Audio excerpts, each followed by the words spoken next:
Lying in bed next to the best wife a man can have, I recalled the day with a smile. I went to a job I loved and came home to the best family in the world. I played tag in the backyard with my two wonderful kids, ate some delicious food, and watched a baseball game on TV with my family. After the kids went to bed, my wife of 21 years and I enjoyed some satisfying, loving romp in the bedroom. We hugged and kissed several times in a rush of bliss before my wife drifted off to sleep and rolled over onto her side, away from me. I grabbed her with my left hand and smiled inwardly. Yes, there was nothing special about me, and I didn't do anything special during the day. I was a boring guy, living a life that most people would probably consider boring. How great it was! Unfortunately, I did not know that this day would be my last. I got a call a little before noon. Carrie was crying, almost hysterical, and it was difficult for me to understand her. If I understood her correctly, she was saying something about our son, Troy, kidney disease, and the hospital. I told her I would meet her there in 20 minutes. I quickly explained everything to my boss and rushed out the door. 18 minutes later, and somehow without missing a beat, I was at the hospital, talking one-on-one with Dr. Michael Fierstos in the emergency room of the hospital where my son had been admitted less than an hour earlier, doubled over in pain. How he went from being a normal, healthy high school freshman to having stage 3 chronic kidney disease is a mystery to the doctor, who told me a specialist was coming to examine my son. Carrie and I tried our best to look optimistic in front of our son, but it wasn't easy. Carrie quickly Googled chronic kidney disease on her phone, and I just sat by the bed with Troy, cracking jokes and goofing around. Carrie stood to the side and read, swallowing back tears and turning pale as she continued to read. Several times she looked up from the phone, and we made eye contact, and then I realized that this was not good for our son. After 45 minutes, this was confirmed by specialist Dr. Brendan Nicholas. He told us that Troy urgently needed a kidney transplant if he was going to survive to graduate high school, even with dialysis. For a 14-year-old, Troy took the news very well, immediately bursting into tears. I can't say I blamed him. Carrie joined him a second later. Dr. Nicholas explained to us that, although kidney transplants are quite common these days, finding a suitable candidate is still difficult. According to him, the best and probably easiest thing would be to find relatives.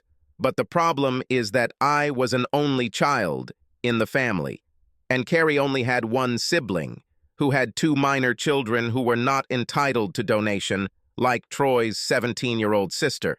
Including 4 living grandparents, there were only 7 possible donors in the family. They were all tested and ruled out within a week. To say our family was devastated would be an understatement. However, our doctors were more optimistic than we were, or at least they acted that way. However, things weren't looking good for Troy. There were many tears shed in the hospital and at the Nowak home in the week after the 7 of us were removed from the list. One of my favorite lines from a TV show of all time is from Monty Python's Flying Circus. No one expects the Spanish Inquisition. To twist the phrase a little, no one expects a miracle. But that's exactly what we seem to have gotten, about a week later, from an unlikely source half a world away. Carrie called Sergio Santiago, an 18-year-old boy, the son of 2 of our good friends, Jorge and Robbie Santiago, nephew, because we are very close to the Santiago family, but technically we were not related, as far as I know, until it turned out that we, or at least Carrie and him, were, and he was a third-party transplant for our Troy. As we said before, Mr. Novak, a family match is the best, and a half-sibling is almost as good as a full brother or sister. Dr. Nicholas enthused. But Doc, he's not a stepbrother. Oh, damn. Oh, shit, I muttered, looking at Dr. Nicholas in horror. My brain stopped working at full capacity for a split second, until it came back on. At first, everything I heard was a miracle for Troy. Then all I heard was the end of my marriage as I knew it. I looked at Carrie, who seemed to be trying to disappear right before my eyes. Car, baby, "Oh, damn, baby," I whispered. She looked away, but I saw that her face and neck were very red. I froze in place, waiting for her to say something. 5 seconds passed, then 10. I cleared my throat. "I can't worry about anything but Troy right now," she said. I called. I had to try, for Troy's sake. "Thank you for thinking about someone else this time," I replied in an emotionless voice. I hope that a miracle happened for us because we no longer had a marriage. For the first time in several minutes, she looked directly at me and narrowed her eyes. "Not now, Josh. I do not have time for this." I heard what she was saying, and I knew whatever it takes. "How long will it take them to get here?" I asked. "They will be here in a week, starting Thursday," she said quietly. "Fine. They can stay with us as usual," I replied. Over the years, Santiago has stayed with us about half a dozen times. Our basement was converted into a full guest suite with a master bedroom, a smaller bedroom, and a full bath. It wasn't exactly the five-star hotel the Santiagos usually stayed at, but then again, they were family. Family. Yes, exactly. Carrie and Robbie were roommates at Iowa State University for the past 2 years. Robbie and Jorge were already a couple by the time I started dating Carrie before Christmas, my freshman year. It took me a while to develop a relationship with Jorge. He was the son of a wealthy Spanish businessman and was something of a rich playboy idiot. However, I realized that he is essentially a good guy without a single evil bone in his body, and his goofiness is largely due to the fact that he did not live in the real world until he came to the United States for college. We ended up developing a pretty good friendship, although a lot of it was still centered around the women in our lives. They were best friends as well as roommates, and there were even rumors around campus that they were more than just friends. But I've never seen any evidence of this. Jorge and Robbie got married 6 months after we all graduated from university. Carrie was a bridesmaid, and I attended the wedding as a guest.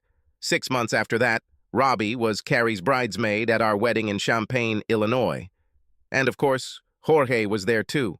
I can't even begin to describe how busy our lives suddenly became. In addition to the fact that Troy required dialysis every day, there seemed to be legions of doctors and nurses around him at all times. There was a lot to take into account. The operation, post-operative care, all the necessary medications, and psychological aspects. And for an adult, this would be too much, but for a 14-year-old teenager, it seemed incomprehensible. Troy was scared, and I didn't blame him.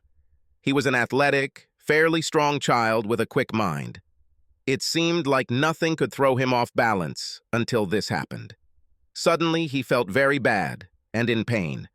My heart ached because I couldn't do anything to stop the pain. I knew that Carrie was suffering for our son as much as I was, so I let the elephant graze in the room for now. I spent the next week working half days. At least it gave me something positive to focus on other than my son and my wife's cheating. Lord, how I tried to push this to the back of my mind, but no matter how hard I tried, Troy's illness was like a blow to my heart. Carrie's affair was a low blow. Work was the only part of my life that didn't bring me pain. Over the next few days, Carrie and I were rarely alone. In those rare moments when we were alone at home, our daughter Anjali, or AJ for short, was with us, so we could not speak freely, even if we wanted to. When we were alone in the bedroom at night, it was strictly for sleeping. Fatigue can be a beautiful thing. Under normal circumstances, Santiago's arrival would have created a party-like atmosphere in the house. There were the usual hugs, excluding me, but it was a low-key group. I must admit, I stood back and watched with mixed feelings, anger and nausea among them. Several minutes passed before Robbie noticed me. She blushed and lowered her eyes for a couple of seconds, and then came up to me and hugged me tightly. "I'm so sorry, Josh. Honestly," she whispered in my ear before releasing me from her embrace. I nodded silently as she walked away. Looking up, I noticed that everyone was looking at me. Neither Troy nor AJ were told about their biological connection to Sergio. They both decided that the coincidence between Sergio and Troy was simply an incredible coincidence. We 4 adults decided not to say anything for now. However, Sergio, as I found out, knew about this connection for approximately the last 4 years. Carrie said he agreed with his parents' explanation of events. It seemed like everyone who knew had a good understanding of what was going on. Maybe someday, when I understand everything, I will also understand it well, although I seriously doubted it. Once everyone was settled, Carrie left for the hospital with Santiago so they could visit Troy. AJ and I stayed home. She waited until Carrie's SUV was out of the driveway, and then walked over to me. "What's going on, Dad?" she asked. "I'm not an idiot. There's definitely something going on between you and Mom, and it has something to do with Aunt Robbie and Uncle Jorge. If you don't tell me, I'll just ask Sergio. I'm sure he knows and will tell me. He tells me everything. There are pros and cons to having really smart kids. One of the disadvantages is that it is difficult to hide things from him or her. AJ was a very smart child. I decided it would be best if I told her, even if I didn't know the whole story. This way she will know the whole story without the hype that I was sure would come from my wife. I told her what I had found out, which, to be honest, wasn't much. Her mother cheated on me with Jorge Santiago while I was on a long business trip, and they had a child, Sergio, who was also her half-brother. For her, and for Troy. That's why Sergio was such a good transplant for Troy. "Wow," she said, almost in a whisper. "Wait, you didn't know about this until Troy got sick, did you? That's why you've been looking at your mom so strangely for the last week or so." I nodded my head affirmatively. I'm sure I blushed. At that moment, I felt like the biggest idiot in the world, but I was wrong, because there was more to it. "So you also didn't know that Mom shared a bedroom with Aunt Robbie and Uncle Jorge when we visited them in Spain all those years? They didn't stop doing this until I was 12 years old. Mom always said they did it because she and Aunt Robbie were like sisters, and you knew it." My mouth dropped open in absolute shock. I was speechless. I don't think I needed to answer this question. "Oh my God. Sorry, Daddy," she breathed. "I always thought it was a little strange, but I was just a child." She said, "You know." I believed her. "Damn," I croaked. "What are you going to do?" she asked, again switching to a whisper. "Right now, nothing. We have to survive Troy's operation. Then we'll discuss everything. In great detail, I'm sure," I said. We would appreciate it if you didn't tell anyone anything before our conversation." "Yes, okay, Dad," she said. "I'll cover for you, Dad." "Thank you, baby," I replied. I admit that I was reserved around my wife and Santiago. I noticed that my wife, Robbie, and George were looking at me a lot, and they seemed to spend a lot of time whispering to each other. On Friday evening, returning to the house, Sergio quietly called me aside. "Can we talk? Just you and me, Uncle Josh?" "Is it important?" he asked. "How can I refuse you, Sergio? You're the one saving my son, and your half-brother," I said quietly as his eyebrows rose. Sergio and I took a walk around our neighborhood. "Look, Uncle Josh, I know this is all terrible and awkward. I'm glad I can be around Troy," he said. "But I need to ask you for a favor. About a favor between us that I think I've earned the right to ask for. I want to ask you not to divorce Aunt Carrie because of this and not to take physical revenge on my father," Sergio said. There was concern in his eyes. I studied his handsome face. He looked most like Georgie, but now that I knew what I was looking for, I saw a little of my wife in him. Come to think of it, he actually looked like he could be Troy's brother. How did I not notice this before? I can't promise that I'll stay with my wife after Troy leaves for college, but I can promise not to take physical revenge on your father. That's all I can do, Sergio, even with everything you do for me. And, I think, for yourself, too," I said. "So, how do you feel about all this, Sergio? How do you feel about Aunt Carrie and being Troy's half-brother?" I asked. "To be honest, I was a little scared when they first told me about it," he replied. "But I wouldn't be here if Dad and Aunt Carrie hadn't agreed to get together to give my parents a baby. Mom is my mother in my mind, and Aunt Carrie is still Aunt Carrie, although now I probably have even more feelings for her in my heart." And I always looked at Troy as a little brother. I think it's great that he's my brother, and I'm really glad I can help him. We walked the rest of the way home in silence. It gave me even more to think about. I didn't understand much from this whole story, but I realized that it was even worse than I thought. The transplant was done the following Tuesday. 5 very tense people waited for several hours. Both boys came out of the surgery in good shape. Troy's new kidney started working right away, which was a very good sign, the doctors told us. That evening, 5 very tired people left the hospital. I didn't think much of it when Robbie volunteered to go with me to my favorite Chinese restaurant for the takeout we ordered 2 days after our transplant. We barely had time to get onto the road when she started apologizing. In the 40 minutes it took to get to the restaurant and back, I learned the whole story. When we got home, I definitely didn't feel like eating. I served in the Naval Reserve for 20 years and deployed overseas 3 times. The first trip was about a year after Carrie and I got married. I was sent to the Middle East for 18 months. In order not to be alone, Carrie went to Robbie and Jorge for the entire duration of my service. I know it shouldn't have happened, but it did. "I'm sorry, Josh," she began. "One night we were having a lot of fun and ended up in the same bed, and that gave me an idea, which turned out to be the stupidest thing I've ever had.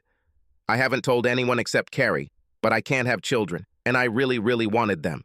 So I thought she could get pregnant with Jorge and have a baby, and I could adopt him and raise him, and you'd never have to know about it. And the plan worked perfectly. She gave birth to a beautiful boy. By the time you returned home 6 months later, Carrie had lost almost all the weight, and we just told you that she had gained a little weight from eating our rich food, and you probably wouldn't have known it. And you wouldn't have known if Troy hadn't gotten sick." Robbie lowered her head and blushed slightly.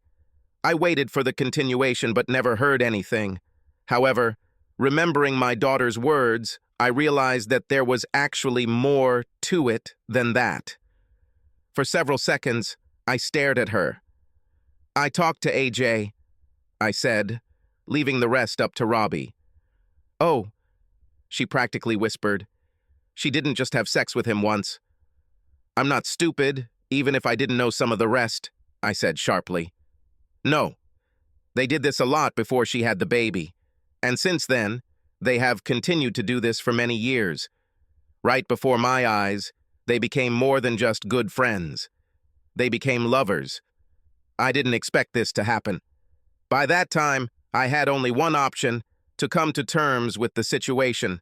I had my child, and I loved Georgie and Carrie, so I decided to be a part of what they had rather than send them both away. Your 2 business trips, your 2 weeks every year, other vacations when they came without you. Then, when Carrie decided that AJ was old enough to understand that something was happening, they began to go somewhere together, and the children stayed with me and Sergio. Don't be mad, Josh. We all got something from this deal. I got my son Georgie, and Carrie spent some time together, and your son got a new kidney. That's not how I look at it, Robbie," I said. "The kidney was an accident. I look at it like everyone got something except me. I was simply removed from the equation. I was not involved in the deal with you 3. I did not agree for my wife to become pregnant and carry a child for you. I didn't consent to my wife having an affair for 19 years. Although now that I think about it, maybe I was the one having an affair with Carrie. Maybe I was her second man. He was her first love, and I was a minor character. You may have accepted the fact that you only have a piece of your husband's heart, but I will not accept the fact that I only have a piece of my wife's heart. I'm an all-or-nothing guy, Robbie. You should know this about me. My wife definitely must have known this about me." "So what are we all going to do next, Josh?" she asked. "I don't know, but I promised Sergio that I would stay with Carrie, at least while Troy lived at home, and not hurt your husband," I said. "How could you and Jorge do this to me?" "I thought we were friends. Hell, just family. Family doesn't do that to each other, Robbie."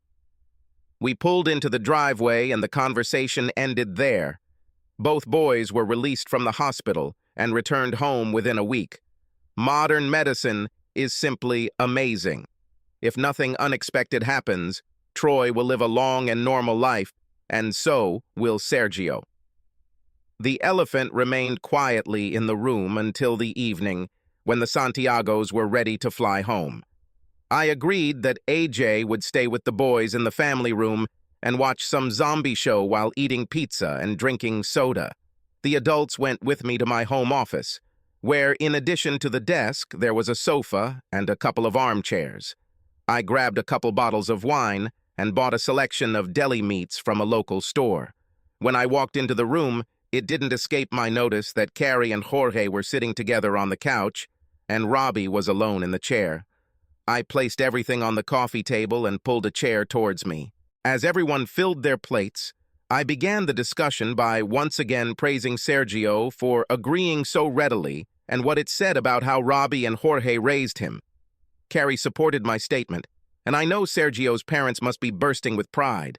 Still, what can I say other than the fact that I'm incredibly angry at both of you?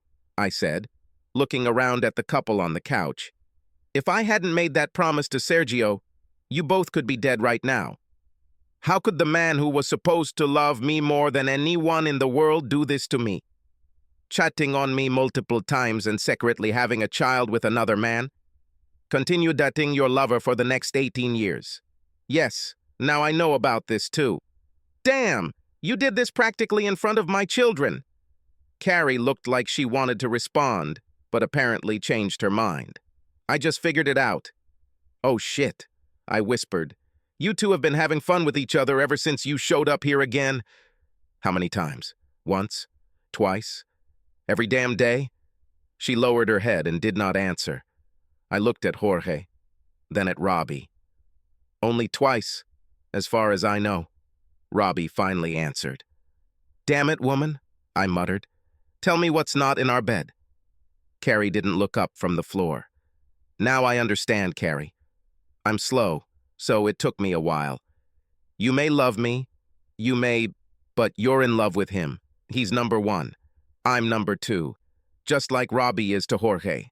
Tell me I'm wrong. There might as well be crickets chirping here. I finished my glass of wine and poured myself another. I offered to pour another for the other three in the room, but they all silently refused. I really love you, Josh. I never took anything from you. I never left you for him. We only met when you were unavailable, Carrie said to finally break the silence. This is cool, baby. You took away my trust, loyalty, and devotion, I said. I also don't remember our vows giving either of us a hall pass unless our spouses were available, which 19 years ago meant I was a lieutenant firing and sweating my ass off in the Middle East. While I was losing a couple of friends, you were sunbathing in the south of Spain when you weren't in bed, entertaining these two, getting pregnant with his child, and then giving birth to his child. We don't even need to talk about all the other times you two were together.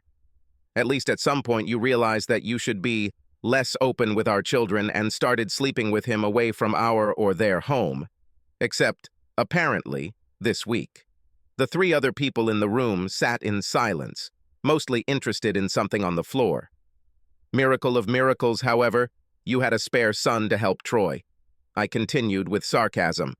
I'm sure exposing yourself was the last thing you wanted to do, so I at least appreciate it. Finally, an act of self-sacrifice from the most selfish woman. Robbie was sobbing. Jorge looked guilty. Carrie's gaze wavered between guilt and fear, with a little tinge of anger when I called her selfish. So where do we go now, Josh? I don't want to get a divorce, Carrie began. Since I promised your first son, and I don't break my promises and vows, you have 4 years before I divorce you. It will happen when Troy leaves for college, but we won't talk about it in front of him, I said.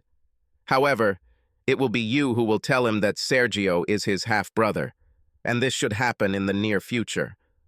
I will be in the room when you tell him about this, and I will make sure that you tell him a sad story about a woman who cheated on her husband, and not a love story about a woman who had a wonderful affair. I have no doubt that he will be very happy to have Sergio as a brother, because they are already so close. I know AJ was very happy about it, once she got over her anger at your bad attitude towards me. Does she know the whole story? Carrie asked in a strangled voice. What exactly did you tell her?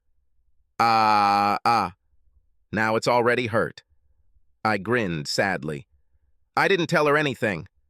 She's a smart kid and has been able to figure things out over the years, although I know there are some holes in her knowledge that you should probably fill in. She didn't necessarily know everything, but she kind of knew everything. You know what I'm saying?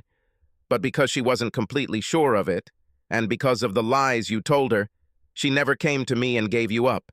She only told me what she knew and what she suspected when I asked her directly.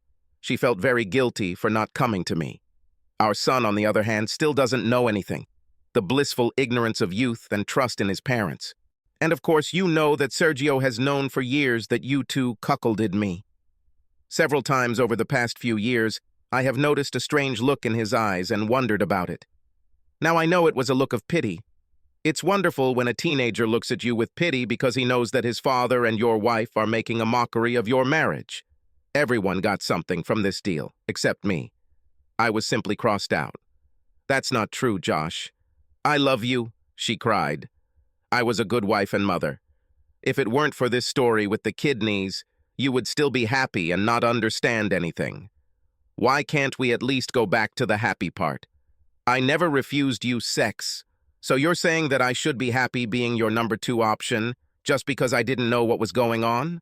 I was always supposed to be your number 1, and there weren't supposed to be any other numbers. Please tell me if I was ever your number 1, I asked. She blushed again. She stammered. At the beginning, when we first got married. Before I moved in with Robbie and Jorge, she said. So you're saying that when we made love, you weren't thinking about Horace? How could you give birth to 2 children for me if you were in love with another man? I thought you deserved to have children of your own. I love you, remember? She said. Exactly. Right. How could I forget about this? I said. At the very least, judging by your actions, I can assume that you love our children as much as you love your child with him. She made a face at me, then looked at Robbie and Jorge. If she was looking for verbal support, it did not come. We should be discussing this in private and not dragging Robbie and Jorge into our problem, Carrie said scornfully. Are you kidding me? Robbie and Jorge started this problem, I shouted. All 3 turned pale at my outburst. They all looked a little nervous. Okay, you all know that I made a promise to Sergio, and I intend to keep it. But I want a promise from you, Carrie. I want you to at least be faithful to me until Troy leaves for college. That means no more trips to Spain without me, and no more visits to Santiago while I'm serving my 2 weeks in the reserves. Faithful means faithful. If you break this promise, I will break my promise to Sergio and file for divorce immediately. Is it clear? Robbie smiled, and Carrie and Jorge sat with their mouths agape and speechless. I appreciated that Robbie apparently understood everything, because it is possible that the promise would have helped her too. The 2 lovers stared at each other for about a minute before Carrie quietly answered in the affirmative, while nodding her head slightly. That's better. Wine anyone else? I asked. After the Santiagos left for Spain, I moved into a bedroom in the guest room in the basement. Carrie and I slept together in our bed while the Santiagos were with us, but we hadn't had sex since we found out Troy was sick. It worked to my advantage after I found out about my wife and Jorge. Don't be a child, Josh. We had sex so many times over all these years while I slept with Jorge, and you didn't know about it. She quipped to me. That's right, Carrie, I growled back. I did not know. Now that I know what you shared with another man, I no longer feel the same feelings. Carrie looked like she had sucked a bag of lemons. I got the feeling that she had no idea how this was going to happen. Modern medicine is amazing. 6 months after surgery, Troy was back to his old self, joking and acting like a normal schoolboy. Yes, he constantly had to take medication to combat transplant rejection, and he couldn't play football. But in almost every other way, he got his life back. I felt it was time for him to find out the truth about his relationship with Sergio. Carrie and I discussed this for several days. She was in favor of leaving everything as it was, hoping that Troy would eventually figure things out on his own. Seriously, that's exactly what she told me. Nice try, baby, but you have to explain everything to him, just like I told you months ago. And let's have a full family meeting so AJ can hear it straight from her mother's mouth, I said. She sighed loudly, but eventually nodded in agreement. Troy turned 15, a couple of months ago, and I have to admit, I didn't always understand what was going on in his head. I had to laugh at this because I remembered when I was 15, and I didn't always understand what was going on in my dad's head either. I knew this conversation wouldn't be easy. I hoped Carrie understood this too. Watching from his lazy boy chair, Troy seemed to take the news that he's Sergio's half-brother well, which is what I expected, because he already loves Sergio like a brother. However, the how question turned out to be more difficult. Wait, did you have sex with Uncle Jorge? But you were married to Dad then, weren't you? That makes you a traitor, he shouted. Don't you dare call... Carrie started screaming back at our son until I grabbed her hand and squeezed it, forcing her to quickly close her mouth. She fell silent and sat there, ashamed. The silence in the room lasted for several seconds. Yes, perhaps the correct term would be slutty, I said. But that's not your concern. That's mine. I didn't know about this until you got sick. Your mother called Santiago and asked Sergio to take a test, hoping that he would be a candidate for a kidney transplant. She practically threw herself under the bus trying to save you, so the least you can do is show gratitude and restraint. Troy lowered his head as I chastised him. He was confused and offended. I understood this perfectly. If anyone should be upset, it should be me. And believe me, I'm upset. But this is a problem between me and my mother, which we must solve. We'll get through this somehow. I won't leave you guys. I have no such intention. That's why I moved into the basement, I said. I could see that AJ wanted to get involved. I shook my head slightly at her and she leaned back on the couch she was sitting on.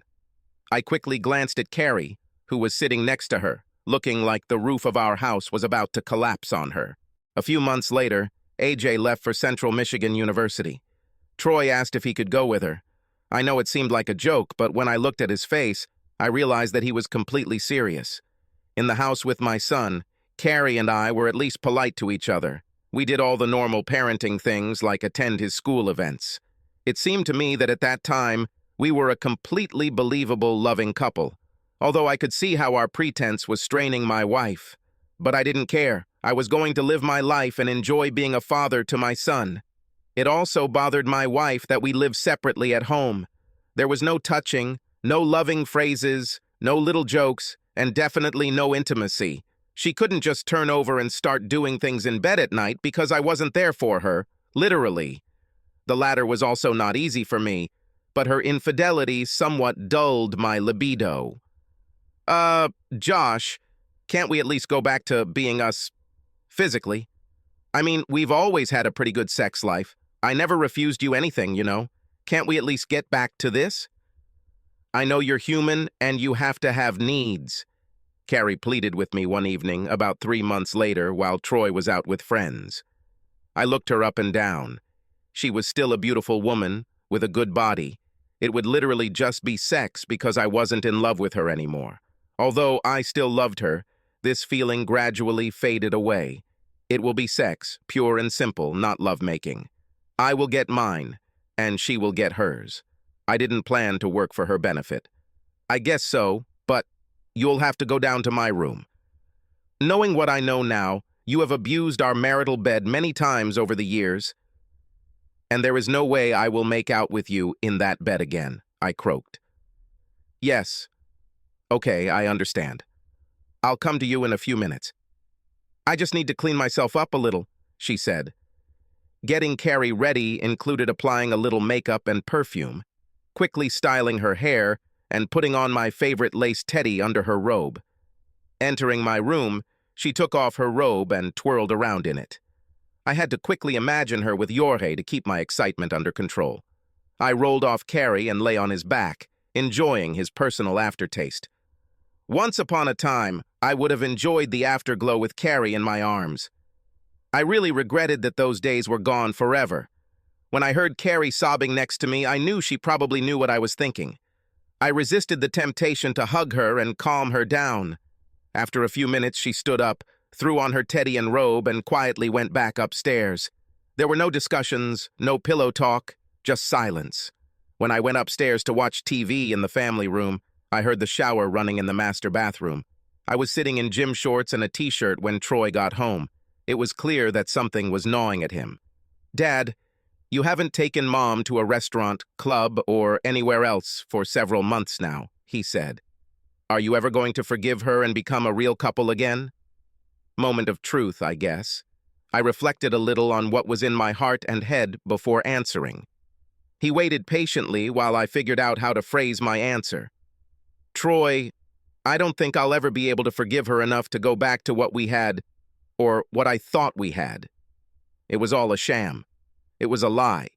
Your mother is in love with Uncle Jorge, and I'm just her backup plan. Now that I have realized this fact, how can I go back to it? Football teams have backup quarterbacks, but marriages don't have backup husbands," I said. "I'm sorry, son, but what we have now is probably the best we have left." Troy looked shocked, but I think he understood. He went to his bedroom. Carrie understood too.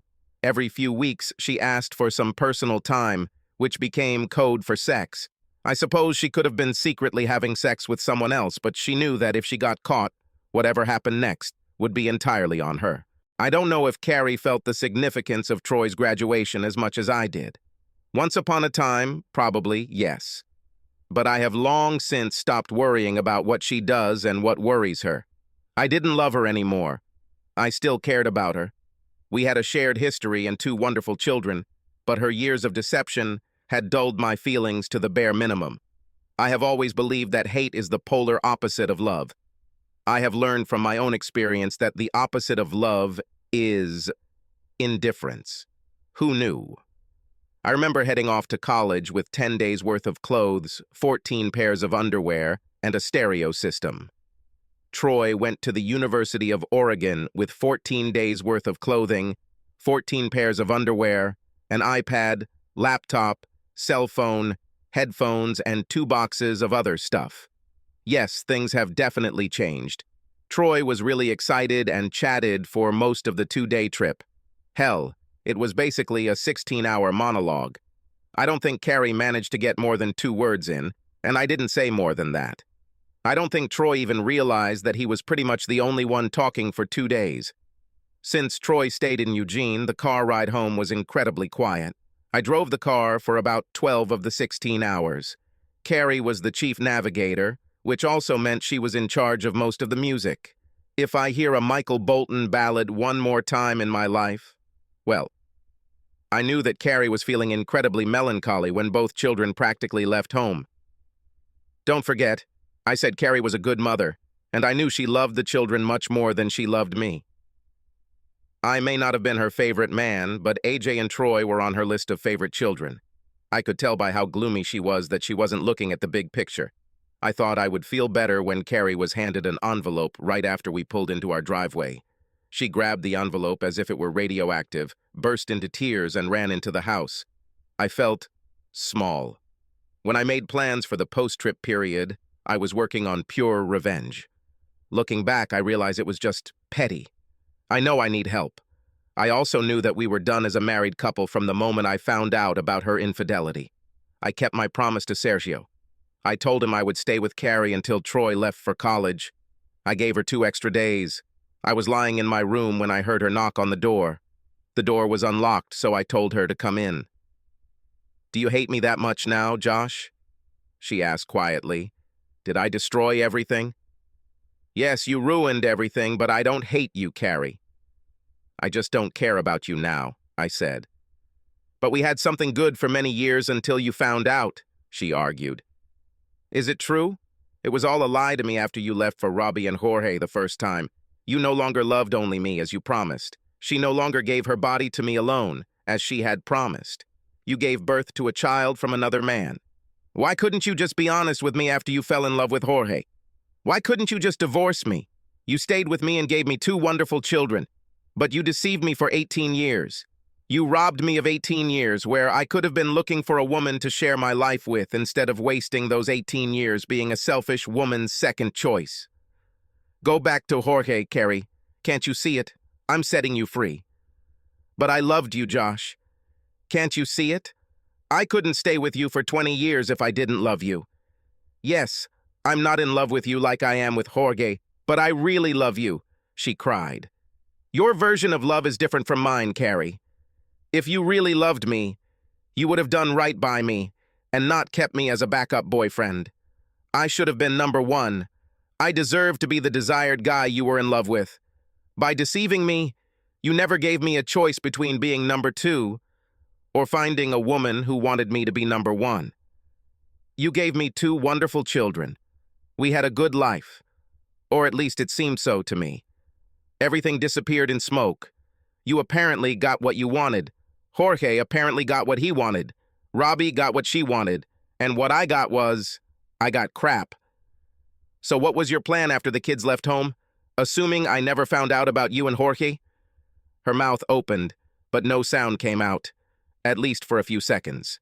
I guess I always thought that I would return to Spain to be with Jorge and Robbie. Sorry, Josh. I guess I never considered you in my long-term plans, she said quietly. I know, I answered just as quietly. I won't fight anything in the divorce, she practically whispered. I was surprised that both children were unhappy with my decision to divorce their mother. Initially, they were both upset that she had cheated on me for so long, but I think she was able to convince them that her love for me was real. As for her love for Jorge, well, it went on for so long that they were able to rationalize it to themselves. Apparently, they were also able to rationalize in their minds that I would be happy to be their mother's number two guy. Aunt Robbie is good about it. Why can't you go along with it like she does? AJ asked. Aunt Robbie helped organize it all. She, Uncle Jorge, and your mom were making plans. I was not included in them. Everyone but me was involved in all this. Why wasn't I included in the plans? Because your mother knew I wouldn't agree. It's better to ask for forgiveness. If you have to, than to ask permission, I said. Let me ask you something, AJ. When you get married, will you allow your husband to have a mistress? A mistress that he will care about more than you? No. I would kick his ass if he even suggested that, she said firmly. But at the moment, this has been going on for more than 20 years. So I should just get over it because it takes forever? How's Aunt Robbie? What would you do if this happened to you? She winced and lowered her eyes. The conversation was apparently over. My assumption that Carrie would go to Spain after the divorce was confirmed by my children. I admit, I missed communication, but not the life that I had. Because I never had it. Realizing that I no longer trusted women, I went to a psychologist and got help. However, I wasn't exactly looking for a new relationship. I went on a few dates, and even sometimes, very sometimes, had sex. But it was no longer top of my list. I was surprised by the fact that among women between the ages of 40 and 50, there seemed to be a lot of singles. I guess I was never aware of this fact when I was a supposedly happily married man. I also didn't understand how the dynamics between men and women had changed over the last 20-odd years. The last time I was free in the dating scene, it was mostly men doing the hunting. Today I learned that it's a 50-50 proposition. It took me a minute or two to get used to the new dynamic. I have to admit, it really boosts my ego when a woman comes up to me to start dancing. This was probably the last face I expected to see when I opened the door one day, about 2 years after the divorce. It took a couple of seconds to realize who I was looking at, even though she looked almost the same as the last time I saw her. Robbie Santiago was still a beautiful woman. Come in, Robbie. What brings you to my door? I asked, still in some shock. Can't I visit an old friend? If we're still friends, I guess, she answered timidly. She accepted the cup of coffee I offered, and we sat down in my family room. She shifted in her seat and cleared her throat. You still haven't answered my question, Josh. Are we still friends? She asked. I wrinkled my face, thinking, we used to be friends. At least I thought so. Then I found out that you don't think so. I began to say until she intervened. No, that's not true, she interrupted. I always considered you a friend. If I were a friend, how could you treat me the way you did? I asked. I was selfish and incredibly stupid, Robbie said. I never seriously thought about the consequences of my actions because I trusted Jorge and Carrie. Carrie was like a sister to me. I never foresaw that things would turn out this way. I accepted it because I managed to get Sergio out of this deal. And after that, for all these years, it was just a few days here and there. And I really liked that you forbade her to see him for those few years. But then you divorced her and sent her back into his life. And mine. I think after all these years, I'm tired of being his second-best woman. Now I completely understand what you were talking about. God, I was such a fool. It hurts, doesn't it? I asked smugly. She didn't answer, just lowered her eyes. Finally, someone showed remorse. I think we can become friends in a way again. Friends bound by shared experiences, I said. We talked until late at night. We moved on from coffee to a bottle of Pinot Grigio and finished it off.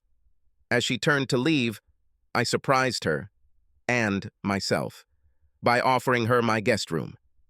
She agreed. Frankly, it was funny, getting a piece of my old life back. I think we both enjoyed this meeting. The second weekend she stayed with me, we went out to a restaurant for dinner and then went to an upscale bar for drinks and dessert. It was two old friends, not a date, but somewhere along the way, hormones got involved. She was wearing a rather tight navy blue dress, showing off more than a hint of cleavage and muscular toned legs. I certainly didn't plan for anything to happen, so I was a little surprised when I felt myself getting an erection while we were eating dessert. I blushed, and she just understood. She reached across the table and took my hand. We continued to hold hands for the rest of the evening. We were probably a block from my house when Robbie changed the game. It doesn't have to mean anything, Josh, she croaked. You're a handsome single guy, and I'm in an open marriage. We are consenting adults. I smiled widely. I reached for her hand, found it, and kissed it. Clothes started falling to the floor almost as soon as we got back to my house, like something out of one of those romantic movies. As we walked towards my bedroom, I discovered that Robbie's kissing skills were top-notch. When we got to my bedroom, I carefully laid her down on the bed. Her breathing became uneven and then ragged. She started shouting something in Spanish. I knew she was bilingual after living in Spain for so many years, but since I had only been to their house a few times, my Spanish was pretty poor. In English. Say it in English, baby. How can I tell if you like something or not if you speak a language I barely know? I said. I gradually moved to the side so as not to hurt her with my weight. She smiled softly as I looked into her eyes. I won't lie and say that it was the best sex I've ever had, although it was the best since I found out about Carrie's infidelity several years ago. We did it again that night and again in the morning. We showered together and happily washed each other's bodies before I took her to IHOP for a great breakfast. We spent most of the day on the couch in the family room, cuddling, kissing, and watching TV. She did not return to sleep in the guest room for the rest of her stay with me, which lasted another 3 weeks. I need to go back to Spain and divorce Jorge and then decide what I want to do with the rest of my life, Robbie said. I know we had fun together, but we both know we're not right for each other in the long run. And yet you're a damn good person, Josh. I'm really sorry that I started to ruin your marriage. You didn't force her to do what she did, and at least you showed remorse. That's more than with Carrie, I said. Well, I hope you find someone who appreciates you for everything you bring, which is a lot, Robbie said. Carrie had been living with Jorge for 5 years, and my children moved to the south of Spain to be closer to their mother. I miss them, but not their attitude. I'm tired of apologizing for divorcing their mother because she cheated on me. No one was more surprised than I was when Troy called at 6 in the morning one Sunday morning. Yeah, who the hell calls someone on a Sunday at 6 in the morning? I didn't bother to look who was calling. I just grabbed the phone and screamed. What? This better be a fucking emergency or someone is going to die, I shouted. Dad! Dad! It's me, Troy. Why are you so angry? He asked. It's 6 in the morning on Sunday, Troy. Have you forgotten about the time difference? I asked. Uh, yes, I think so, Dad, he said quietly. I'll call you back later. No, Troy, don't hang up. What do you need? I asked. Uh, I'm not sure how to say this, Dad, but here's the thing. Did you know that AJ is sleeping with Uncle Jorge? He announced, rather than asked. At this point, I had about 3 hours of sleep after a very late night with a girl young enough to be dating. My son. But that was a whole other story. By the time he finished his statement, I was already awake. What? What the hell did you just say? I shouted into the phone. You heard me, Dad. I said AJ is sleeping with Uncle Jorge, he announced again. How did you know that? I asked, still at full volume. We were all at Uncle Jorge's, AJ, Sergio, and me, and when it got late, all the kids went to their bedrooms, leaving only Uncle Jorge and Mom. In the middle of the night, I was woken up by a woman's scream, and I realized that it was not my mother. I stood up and walked to AJ's door and listened for a while because I was sure that I would have to kill Sergio. For God's sake, he's her half-brother. But then it got worse. It wasn't Sergio, he said. You are sure? I wheezed.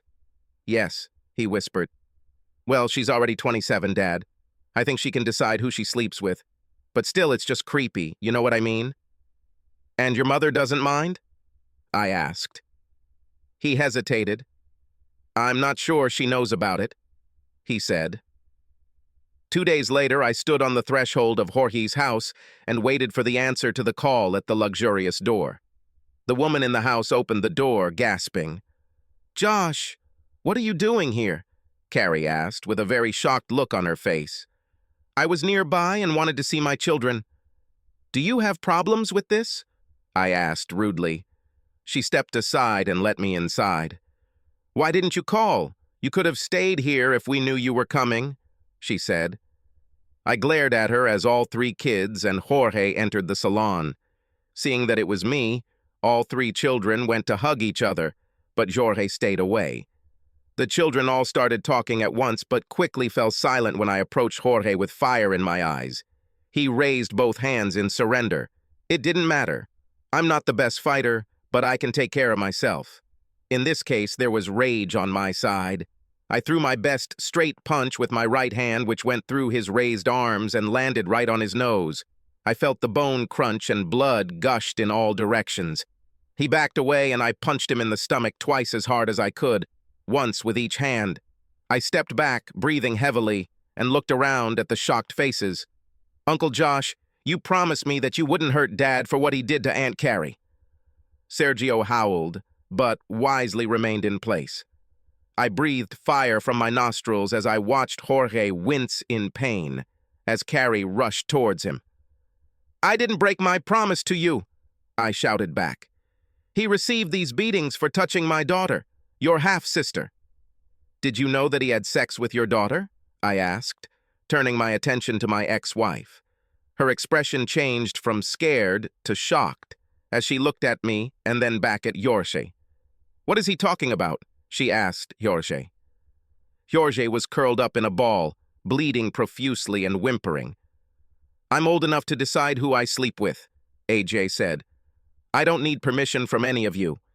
Yes, you are old enough to make your own mistakes, like sharing a man with your mother, even if it is the man who ruined your parents' marriage.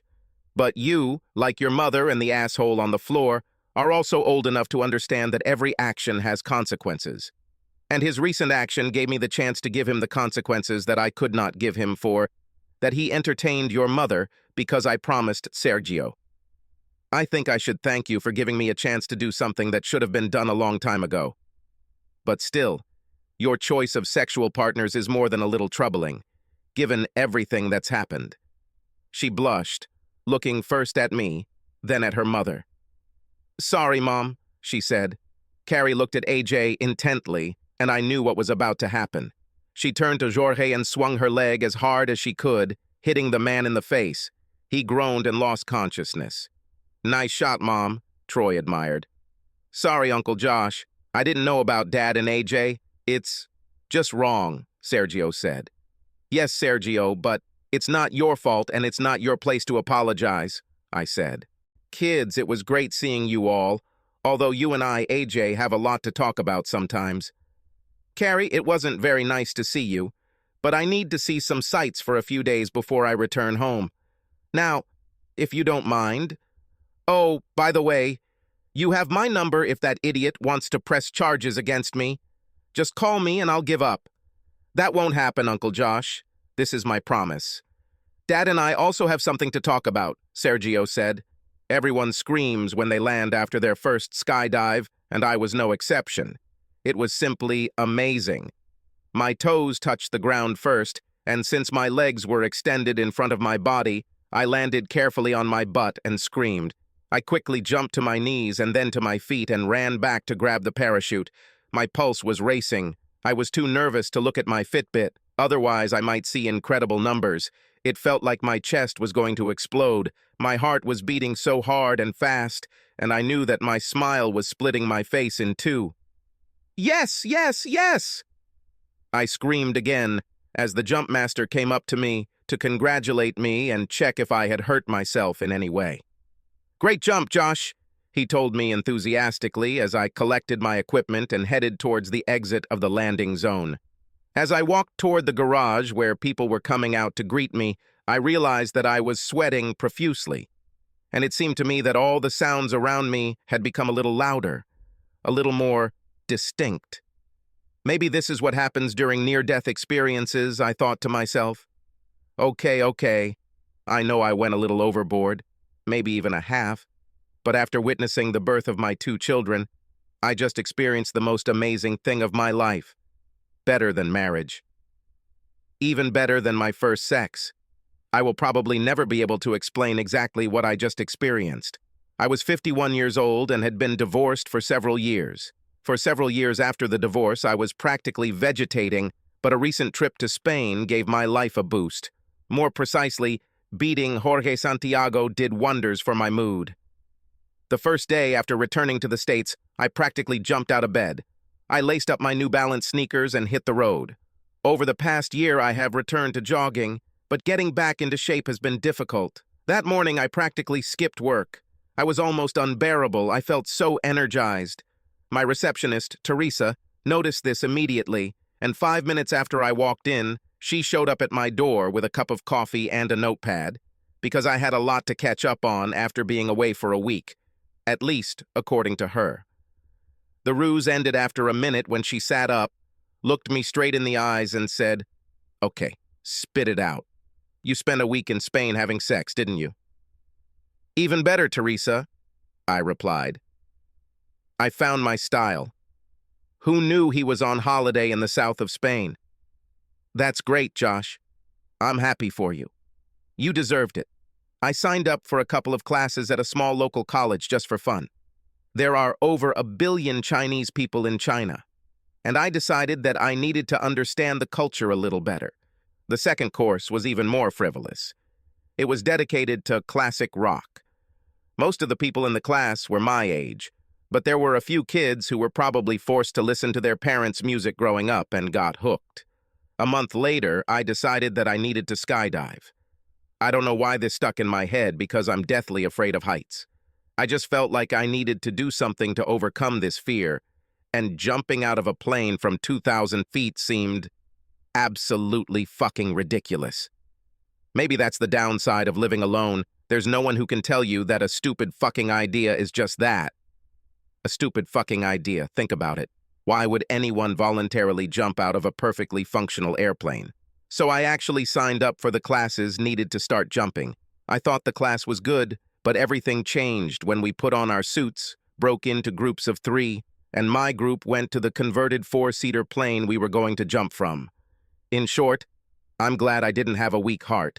Otherwise, it might have been a dead body floating toward the ground. But it was an amazing experience, and I'm glad I did it. At least once. A few of us newbies were hanging around after the jumps and sort of celebrating together, drinking Cokes and making fun of each other about our style, or rather lack thereof.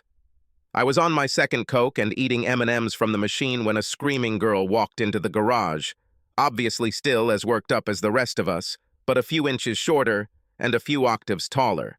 She barely managed to remove the helmet, But when she did, curly blonde hair came out first, which eventually straightened out, revealing large lavender blue eyes and a smile that looked like it came out of a dental office advertisement.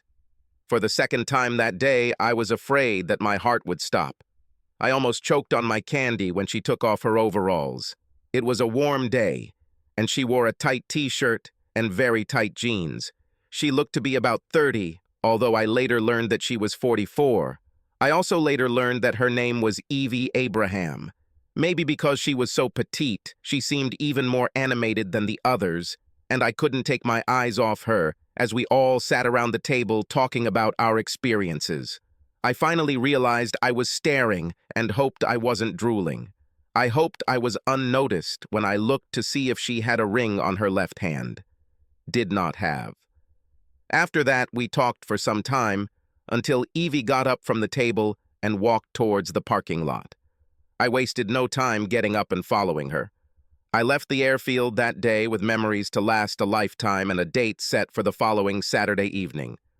On our first date, I took her to a Chinese restaurant, and she spent the first 10 minutes at the table chatting uncontrollably about her first jump. I completely understood her, since we had a common experience. Later, we moved on to our personal lives. I told her about my ex-wife and my 2 children, and she told her about her late husband and her 2 children. She was widowed at 34 when a drunk driver killed her husband in a car accident, leaving her to raise her 2 children alone. She became very quiet after telling me her story. I saw tears welling up in her eyes, but she tried very hard not to let them fall. After the first year of his absence, I promised myself that I would no longer mourn myself, she explained. I know I cried for myself, feeling sorry for myself and the children. But that's not what Dan would have wanted. He was one of those who said, "Stop crying. It's time to move forward and move on with life." That's what I did. We will never forget Dan, but we will honor his memory every day as we move forward and live a good life. I was depressed when she finished. I didn't tell her, but I've shed many tears over the years over the loss of my wife.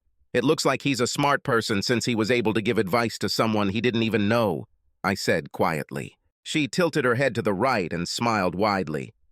I learned that this is one of her signs when she likes something. Because she had to be both a mother and a father to her children, she became a bit of a tomboy in her early 30s. She learned to throw baseballs and soccer balls accurately and boasted that she could balance on hockey skates with a stick in her hand. Although she didn't play sports growing up, she learned to be a supportive parent to 2 athletic kids, and that meant she learned everything there was to know about different sports, including how to care for the various cuts and scrapes she got children. I can put a butterfly on cuts like no one else, and I can ice my body like a pro, she says proudly.